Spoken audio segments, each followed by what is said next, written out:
സിദ്ദിഖ് എവിടെ എന്ന ചോദ്യം. സിദ്ദിഖിനെ ഇന്നെങ്കിലും അറസ്റ്റ് ചെയ്യാനുള്ള സാധ്യതയുണ്ടോ? കാരണം സുപ്രീം കോടതിയിൽ ഈ കേസ് പരിഗണിക്കുന്നുണ്ട്. നടന്റെ മുൻകൂർ ജാമ്യാപേക്ഷ സുപ്രീം കോടതി ഇന്ന് പരിഗണിക്കും. മുൻകൂർ ജാമ്യാപേക്ഷ കോടതി തള്ളിയാൽ സിദ്ദിഖ് കീഴടങ്ങിയേക്കും.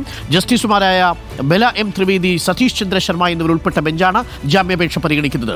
മുതിർന്ന അഭിഭാഷകൻ മുകുൾ റോത്തങ്കിയാണ് സിദ്ദിഖിന് വേണ്ടി ഹാജരാവുക. സിദ്ദിഖിനെതിരെ ശക്തമായ തെളിവുണ്ടെന്നും പരാതിക്കാരിയുടെ മൊഴി ശരിവയ്ക്കുന്ന നിരവധി തെളിവുകൾ ലഭിച്ചുവെന്നുമാണ് സർക്കാരിന്റെ വാദം. സിദ്ദിഖും സർക്കാരും ഒത്തുകളിക്കുന്നുവെന്ന് അതിജീവിത സുപ്രീം കോടതി അറിയിക്കുകയും ചെയ്യും. ശ്യാം ദേവരാജ് നമുക്കൊപ്പം ചേരുന്നുണ്ട്. സൈഫുനീസ് അലിയാറും നമുക്കൊപ്പമുണ്ട്. ആദ്യം ശ്യാം ദേവരാജിലേക്ക് പോകാം. Shyam Devaraj, very good morning. നമ്മളുടെ ലീഗൽ കറസ്പോണ്ടന്റ് ആണ് ശ്യാം ദേവരാജ്. ശ്യാം, ഇന്നിപ്പോൾ സുപ്രീം കോടതിയിൽ കേസ് എത്തുമ്പോൾ കേസ് പരിഗണിക്കുന്ന ബെഞ്ചിലുള്ള ഒരു ജഡ്ജ്, ആ ജഡ്ജിന്റെ വിധിയുടെ ചരിത്രം നമ്മൾ പരിശോധിച്ചാൽ ഇത്തരം കേസുകളിൽ ഒരു തരത്തിലുള്ള വിട്ടുവീഴ്ചയും ചെയ്യാറില്ല. ബെല എം ത്രിവേദി. അപ്പോൾ ബെല എം ത്രിവേദിയും സതീഷ് ചന്ദ്ര ശർമ്മയും ഉൾപ്പെട്ട ബെഞ്ചാണ് സിദ്ദിഖിന്റെ കേസ് പരിഗണിക്കുന്നത്. പ്രത്യേകിച്ച് സ്ത്രീപീഡന കേസുകൾ, സ്ത്രീകളെ ബുദ്ധിമുട്ടിക്കുന്ന തരത്തിലുള്ള എന്തെങ്കിലുമൊക്കെ കേസുകൾ വരുമ്പോൾ ബെല എം ത്രിവേദിയുടെ ബെഞ്ചിൽ നിന്ന് രൂക്ഷമായ വിമർശനത്തോടു കൂടിയുള്ള വിധിയാണ് ഉണ്ടാവാറുള്ളത്. അതുകൊണ്ട് തന്നെ സിദ്ദിഖിന്റെ സാധ്യത നന്നേ വിരളമാണെന്ന് നമ്മൾ മനസ്സിലാക്കുന്നു. ഒരുപക്ഷെ നിയമവൃത്തങ്ങളും പറയുന്നത്, സൂചിപ്പിക്കുന്നത് അങ്ങനെ തന്നെയല്ലേ? എപ്പോഴേക്കായിരിക്കും കേസ് പരിഗണിക്കുക? എന്തെങ്കിലും സാധ്യതയുണ്ടോ സിദ്ദിഖിന്? Doctor Arun, very good morning. ഇന്ന് സുപ്രീം കോടതിയിൽ 73ാമത്തെ ഐറ്റമായിട്ടാണ് ഈ സിദ്ദിഖിന്റെ മുൻകൂർ ജാമ്യാപേക്ഷ പരിഗണിക്കുന്നത്. ജസ്റ്റിസുമാരായ ബെല എം ത്രിവേദി, സതീഷ് ചന്ദ്ര ശർമ്മ എന്നിവരടങ്ങുന്ന 2 അംഗ ബെഞ്ചാണ് പരിഗണിക്കുക. ഇത് പരിഗണിക്കുമ്പോൾ ഡോക്ടർ അരുൺ സൂചിപ്പിച്ചതിൽ ഒരു കാര്യവും കൂടി ഞാൻ കൂട്ടിച്ചേർക്കാം. സ്ത്രീപക്ഷ നിലപാടുകൾ എടുക്കുന്ന ഒരു വനിതാ ജഡ്ജി എന്നതിനപ്പുറം സുപ്രീം കോടതിയിലെ തന്നെ gender sensitisation and internal complaints കമ്മിറ്റിയുടെ ചെയർപേഴ്സൺ കൂടിയാണ് ഈ ബെല എം ത്രിവേദി എന്ന ജഡ്ജി, സുപ്രീം കോടതി ജഡ്ജി. ഹൈക്കോടതിയിൽ നിന്നാണ് വരുന്നത്. ഇവരുടെ മുന്നിലേക്ക് എത്തുന്ന ഹർജികളിൽ കടുത്ത തീരുമാനങ്ങൾ എടുക്കുന്ന ജഡ്ജി എന്ന ഒരു വിശേഷണം കൂടിയുണ്ട്.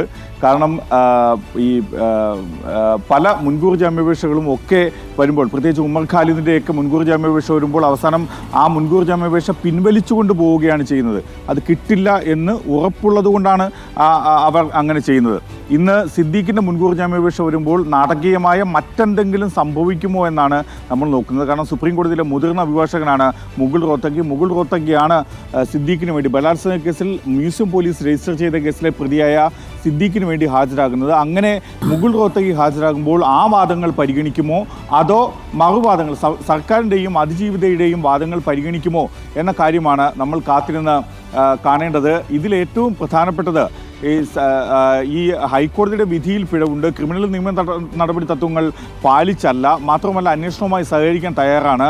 ഇതിൽ ഈ ലൈംഗിക ക്ഷമത പരിശോധനയുടെ ആവശ്യമില്ല. ഈ പരാതിക്കാരിയുടെ മൊഴി ഇതിൽ പലതിലും അവ്യക്തതയുണ്ട് തുടങ്ങിയ കാരണങ്ങളാണ്. ഹൈക്കോടതിയിൽ ഉന്നയിച്ച അതേ വാദങ്ങളും ഒക്കെ തന്നെയാണ് സുപ്രീം കോടതിയിലും ഉന്നയിക്കുക എന്നതാണ് മനസ്സിലാക്കുന്നത്. അതിനപ്പുറത്തേക്ക് അതിജീവിത പറയുന്നതാണ് ഏറ്റവും പ്രധാനം. ഈ അറസ്റ്റുമായി ബന്ധപ്പെട്ട് സർക്കാരും സിദ്ദിഖും ഒത്തുകളിക്കുന്നുണ്ട് എന്നൊരു വലിയ ഗൗരവതരമായ ആക്ഷേപം അതിജീവിതയുടെ അഭിഭാഷക ഇന്ന് വൃന്ദ ഗ്രോവർ സുപ്രീം കോടതിയിൽ ഉയർത്തും. അത്തരമൊരു വാദം വന്നാൽ അതിനെ സർക്കാർ എങ്ങനെയാണ് പ്രതിരോധിക്കുക എന്നതിനെ സംബന്ധിച്ച് കൂടി ഒരു പ്രശ്നമാണ്. പക്ഷേ അതിജീവിതയ്ക്കൊപ്പമാണ് സർക്കാർ അല്ലെങ്കിൽ പ്രോസിക്യൂഷൻ. അതുകൊണ്ട് അങ്ങനൊരു അനുകൂലമായ നിലപാട് സിദ്ദിഖിന് എതിരായ ശക്തമായ നിലപാടാണ് ഉയർത്തുക എന്നതിൽ സംശയമൊന്നുമില്ല.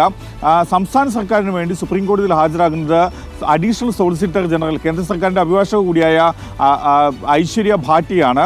ഐശ്വര്യ ഭാട്ടി ഹാജരാകുമ്പോൾ ഉന്നയിക്കുന്ന ഏറ്റവും പ്രധാനപ്പെട്ട വാദം സിദ്ദിഖിനെതിരായ സാഹചര്യ തെളിവുകളെല്ലാം ശേഖരിച്ചിട്ടുണ്ട് എന്ന വാദം ഉയർത്തും. മാത്രമല്ല സിദ്ദിഖ് ഈ കേസിൽ ഈ ഹൈക്കോടതി ഹൈക്കോടതി വിധിയിൽ പിഴവില്ല, നീതിയുക്തമായ വിധിയാണ് ഹൈക്കോടതിയിൽ നിന്നുണ്ടായത്. പരാതിക്കാരിയുടെ മൊഴി ശരിവെക്കുന്ന നിരവധിയായ തെളിവുകൾ ലഭിച്ചിട്ടുണ്ട്. സിനിമാ മേഖലയിലെ ചേരിപ്പോരാണ്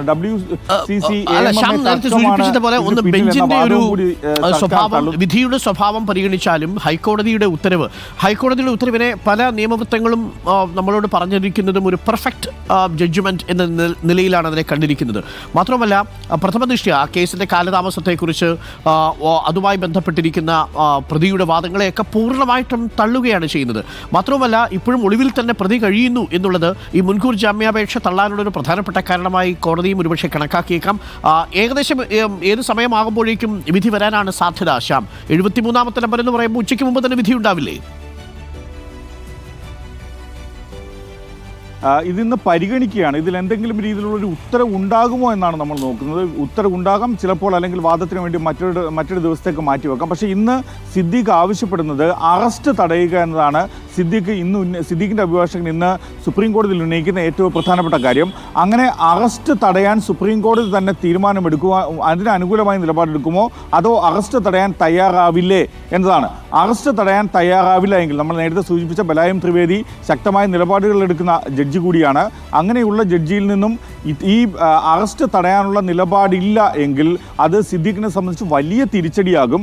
അതിനൊപ്പം സംസ്ഥാന സർക്കാരിന്, പോലീസിന്, അന്വേഷണ സംഘത്തിന് ഇന്ന് തന്നെ സിദ്ദീഖിന്റെ അറസ്റ്റിലേക്ക് കടക്കേണ്ടി വരും. അറസ്റ്റ് ഓർഡർ സുപ്രീം കോടതി ഇഷ്യൂ ചെയ്യുന്നില്ല എന്നിരിക്കെ ഒരുപക്ഷെ കേസ് അടുത്ത മാസത്തേക്കോ 2 ആഴ്ച കഴിഞ്ഞോ പരിഗണിക്കാൻ സുപ്രീം കോടതി മാറ്റിവെച്ചാലും സിദ്ദീഖിനെ അറസ്റ്റ് ചെയ്യാവുന്നതേ ഉള്ളൂ. പക്ഷെ അപ്പോഴും ഈ സിദ്ദീഖിന് അല്പം ആശ്വാസമായിരിക്കും അല്ലേ?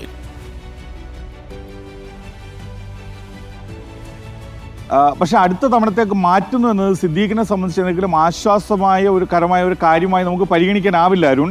കാരണം അറസ്റ്റ് തടയണമെന്നതാണ് ഇടക്കാല ആവശ്യമായി സിദ്ദീഖ് സുപ്രീം കോടതിയിൽ ഉയർത്തുന്ന ഏറ്റവും പ്രധാനപ്പെട്ട ആവശ്യം, ഒരേ ഒരു ആവശ്യം. പക്ഷേ ആ അറസ്റ്റ് തടയാൻ സുപ്രീം കോടതി തയ്യാറായില്ല എങ്കിൽ പോലീസിനെ സംബന്ധിച്ച് സിദ്ദീഖിനെ അറസ്റ്റ് ചെയ്യാൻ യാതൊരു നിയമ തടസ്സങ്ങളുമില്ല എന്നതാണ്. സിദ്ദീഖിനെ അറസ്റ്റ് ചെയ്യുന്ന നടപടിയിലേക്ക് അന്വേഷണ സംഘത്തിന് കടക്കേണ്ടിയും വരും. വളരെ പ്രധാനപ്പെട്ട കാര്യമാണ്. ഏതായാലും ബലാം ത്രിവേദിയുടെ ബെഞ്ചിലേക്ക് എത്തുന്ന സമയത്ത് സിദ്ദീഖിന്റെ കാര്യത്തിൽ എന്ത് തീരുമാനമാകുമെന്നാണ് നമ്മൾ കാത്തിരിക്കുന്നത്. ഞാൻ നേരത്തെ ചോദിച്ചു, ഇതിപ്പോൾ ഉച്ചയ്ക്ക് മുമ്പ് ആ കേസ് പരിഗണിക്കൂ ശ്യാം, അതും കൂടി ഒന്ന് പ്രേക്ഷകരെ അറിയിക്കൂ. കാരണം ഈ സിദ്ദീഖിനും ഇത് കേട്ടുകൊണ്ടിരിക്കുന്നുണ്ടാവുമല്ലോ, സിദ്ദീഖും സിദ്ദീഖിന്റെ മകനും കുടുംബവും ഒക്കെ കേട്ടുകൊണ്ടിരിക്കുന്നുണ്ടാവും. എപ്പോഴായിരിക്കും ഈ കേസ് പരിഗണിക്കുക?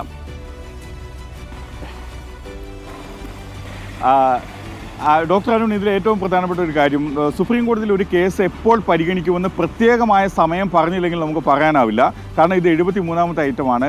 സ്വാഭാവികമായും ഉച്ചയ്ക്ക് ശേഷമാകാനാണ് സാധ്യത. അതിന് തൊട്ട് മുൻപുള്ള ഒരു നമ്പർ അടിസ്ഥാനത്തിലാണ്, പരിഗണനാ പട്ടികയിൽ നമ്പർ ഇട്ടാണ് ഈ കേസുകൾ വരുന്നത്. സിദ്ദീഖിന്റെ കേസ് 73ാമത്തെ ഐറ്റമാണ്.